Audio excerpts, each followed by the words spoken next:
ढेंकानाल कामाख्यानगर निर्वाचन मंडली अंतर्गत सोगर औषधीय अरण्य जहाँ सरकारी भावे 730 एकर जमी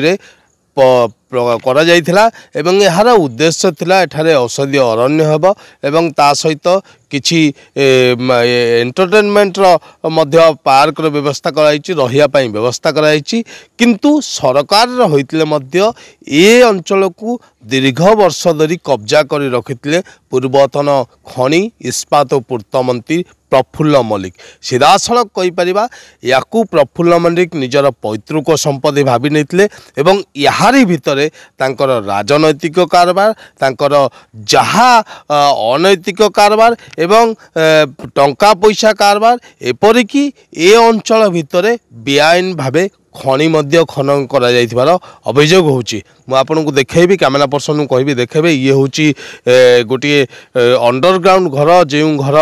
वर्तमान जदियो बंद अच्छी सहज यार चाबी मध्य वर्तमान मिलू नाही खोलिया पाई ए भलिया अनेक कटेज अच्छी लोक मानन को रहिया पाई देबा पाई किंतु सरकारी एमएलए फंड कहतु एमपी लैड कहतु किंबा डीएमएफ फंड कहतु बहु टंका या भितर खर्च करा जाइछि किंतु ये सब खर्च कहा पाई करा जाइतिला ताहा एबे प्रश्नवाची सृष्टि होइछि जेतेबेले बीजेडी सरकार थिला 25 वर्षर सरकार एवं सरकार रे गोटे दमदार मंत्री थिले निजको सचोटता देखौथिले मंत्री प्रफुल्ल मल्लिक आज से सचोटतार पर्दाफाश होइछि देखंतु किबळी बेआईन भावे टंका पैसार हिसाब मिलुनी जहाँ अभियोग करिसंती सरपंच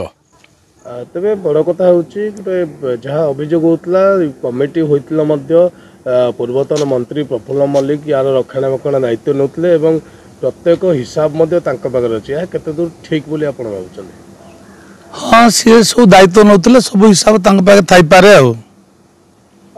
तो यार इनकम जो हूँ इनकम पैसा कौटी जामती खर्च हो तार हिसाब किए रखुच्च तार किसी प्रति मासरे कि प्रति वर्ष तार किसी सविशेष जांच होउछि ना हो नथिला से तांकर व्यक्तिगत लोक रखी आदाय करथिले कोन करथिले आ से तथ्य मु देई परिबिनी सरकार ए विषय केबे हस्तक्षेप करचंती कि ना नहीं केबे करनांती तो बहु परिश्रम पर अंडरग्राउंड रूम रो कबाट खोली मु आपन देखेबी ये होचे से अंडरग्राउंड रूम भितर कौन अच्छी ताकू देखा एवं ए रूम रे राजनैतिक कार्यक्रम चलुला जितेबाला साधारण लोक कहीं जानीपर ना रूम भितर कौन होची मु देखेबी कैमरा पर्सन को ये होची से रूम रो रास्ता तलू जावाई एवं यठारे निर्वाचन पूर्वर कहतु एवं कौनसी लुचा छपा कार्यक्रम सबू मंत्री प्रफुल्ल मल्लिकर यठारे ही चलुला एवं यह समस्त को जनाला कारण जदि देखा सोगर औषधीय अरण्यर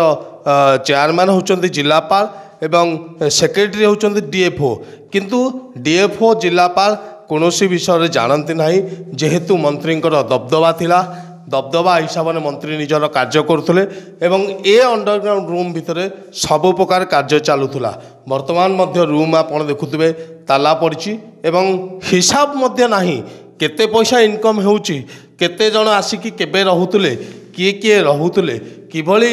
रहिया पाई व्यवस्था होतला एवं जो माने रहुतले तार पैसा कुआडे जाउतला से पैसा कहा अकाउंट को आसुतला केते पैसा इनकम होईची केते पैसा खर्च होईची ए सबुर हिसाब कहा पाखर नाही केवल जणीय लोक पूर्वतन मंत्री प्रफुल्ल मल्लिक जहाँ नारे पूर्वर मध्य बहु अभियोग होता किंतु से सेतेबेले मंत्री पदर थिले सरकारी कला तांकर थिला एवं जी भी अभियोग करिवार से जानुथले बा तांको विरुद्ध रे कोनोसी कथा कहउतले तांको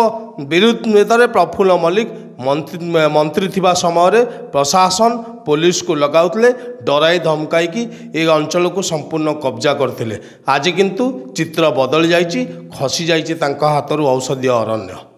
देखो मु जहाँ आपन कहूली जे पूर्वतन मंत्री प्रफुल्ल कुमार मल्लिकर जहाँ 2 नंबरी धंदा 2 नंबरी काम चोरा काम ये सब ये औषधीय अरण्य हुए आ भितर देखते ये गोटे गुंफा भाई अच्छी एवं मु आपन को देखा चाहिए गुंफा भितर दृश्य आम जिते गुंफा भितर पशिलु आश्चर्य होती प्रकृत में एभली गोटे गुंफा कर आवश्यकता कौन अच्छी तेणु आमे मध्य आपणको देखैबाकू चेष्टा करूँ गुंफा भितर दृश्य ये हूँ गुंफा भितर रास्ता रास्ता भितर आपण गले आपण को लगे सते जमी आपण गुंफा भितर पशुंट किंतु जदि भितर आपण जिबे ता भितर रूम देखिले आपण आश्चर्य होइजिबे एवं एठी लोक मानकू रात्रि यापन करिया कुआडे सुविधा दिया जाए ये हूँ से गुंफा भितर गोटे दृश्य जहाँ मुझे आपन को देखौची ये देखंतु किभली रही केवल ये गोटे नुहे मुझे बर्तमान एपट को देखी ये सबुठी गोटे गोटे छोटिया छोटिया गुंफा रही एठी कुआडे रात्रि यापन करती कौन लिमिटेशन ना जी आसो सी रेणु जहाँ अभियोग होता जे एठी मध्य अनैतिक कार्यकलाप चलुला चोरा कार्यक्रम चलुला 2 नंबर धंदा चलुला ये सबूर प्रमाण दौची ये गुंफा जदि मु देखी गुंफा भितर किछि नाही केवल गुंफा कराई कहीं एभली घर आवश्यक पड़ुची एवं एभली गोटे जंगल परिवेश रे सरकारଙ୍କର जेतेबेले गोटे औषधीय अरण्य नाम दियाउची ता भितर एभली गुंफा घर आवश्यक कौन रोची ताहा एबे बड़ प्रश्नवाची सृष्टि होईची। ढेंकानाल कामाख्यानगर अंतर्गत सोगर पंचायत रे करा जायथिला औषधीय अरण्य उद्यान सरकार तरफ योजना को नहीं बहु प्रकार कार्यक्रम कराइथिला किंतु प्रकृत रे या औषधीय अरण्य ना रे एक एंटरटेनमेंट पंथा पलटि जाइथिला एवं सीधासलख आम कहीपर पूर्वतन मंत्री तथा कामाख्यानगर विधायक प्रफुल्ल मल्लिक गोटे राजउवास चलीथिला एवं याहारी भितर से तांकर राजनीतिक कार्यक्रम 2 नंबर धंदा एवं सबु प्रकार अनैतिक कार्यक्रम यार भितर करुले प्रशासनिक कलम जानी मध्य चुप रोते किंतु आज समस्त मुह खोली एवं गोटे पर गोटे ए औषधीय अरण्यर सत कथा पदा को आसुची। ढेंकानालू लक्ष्मीकांत साहू फोकस प्लस ओडिशा।